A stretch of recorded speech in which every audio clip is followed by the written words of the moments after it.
Saya bersama Kepala Kejaksaan Negeri Sejujung, Pak Hendrik Eka Saputra, SHMH, didamping oleh Pak Kasih Datut, Pak Reki Andres.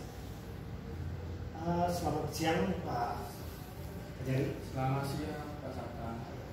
Saya dengar kejaksaan berhasil menyelamatkan keuangan negara. Itu gimana ceritanya? Penyelamatan keuangan negara dalam hal ini yang kita obrolkan sekarang kan ini bisa di bidang perdata dan tata usaha negara. Jadi di sini salah satu tupoksi kejaksaan Republik Indonesia di bidang perdata dan tata usaha negara itu ada bidang untuk penyelamatan di segi penyelamatan keuangan negara dalam bentuk baik litigasi maupun non litigasi.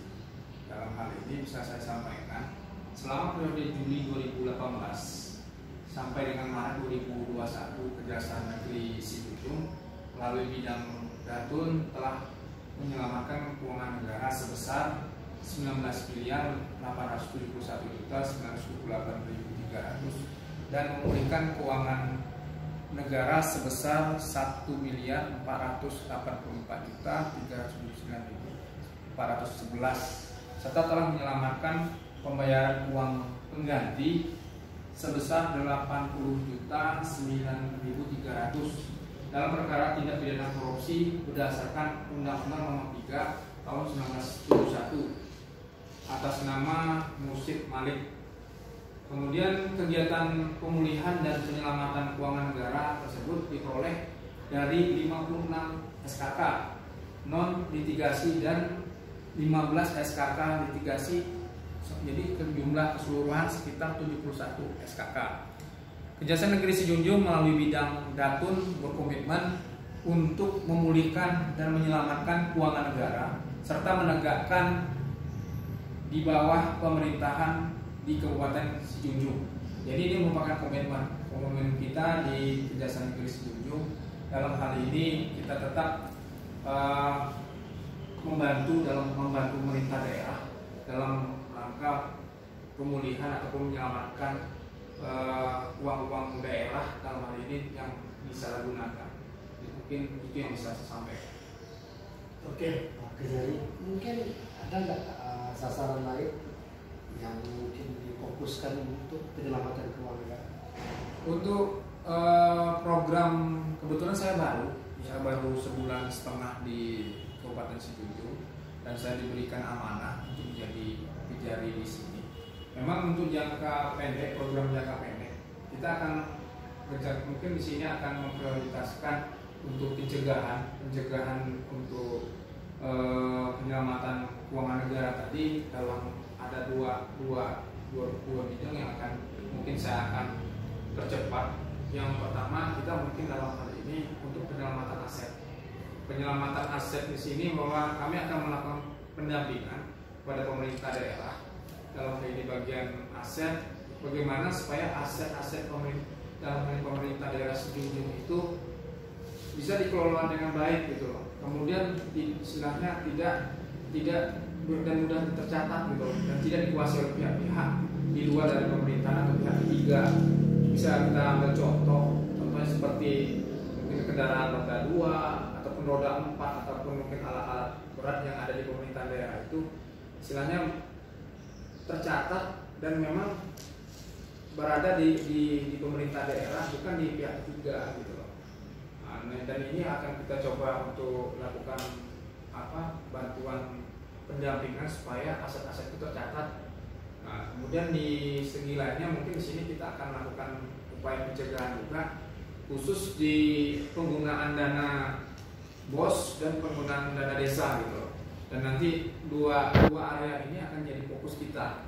Mungkin kita akan lakukan pembinaan dari segi masalah keuangan maupun di segi hukumnya. Nanti kita akan lakukan bimbingan lah, kalau mungkin dalam bentuk bintek ataupun penyuluhan. Nah, mungkin dua area itu akan jadi fokus kita supaya kedepannya penggunaan dana BOS khusus untuk SD, SMP, SMA yang ada di Kabupaten Sijujung akan dapat digunakan sesuai dengan aturan yang berlaku. Kemudian para kepala sekolah pun dapat menggunakan sesuai dengan peruntukannya.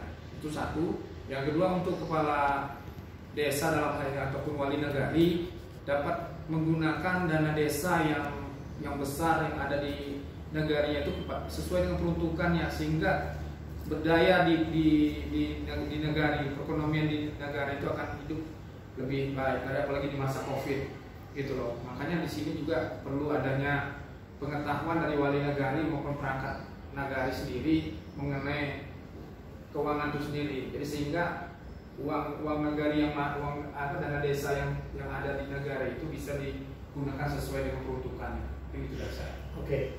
Tadi katanya ada persoalan dana bos ya.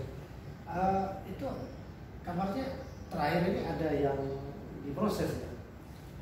Yang kita belum istilahnya di sini memang ada penyidikan kita di SD 4 Erange 24 Erange.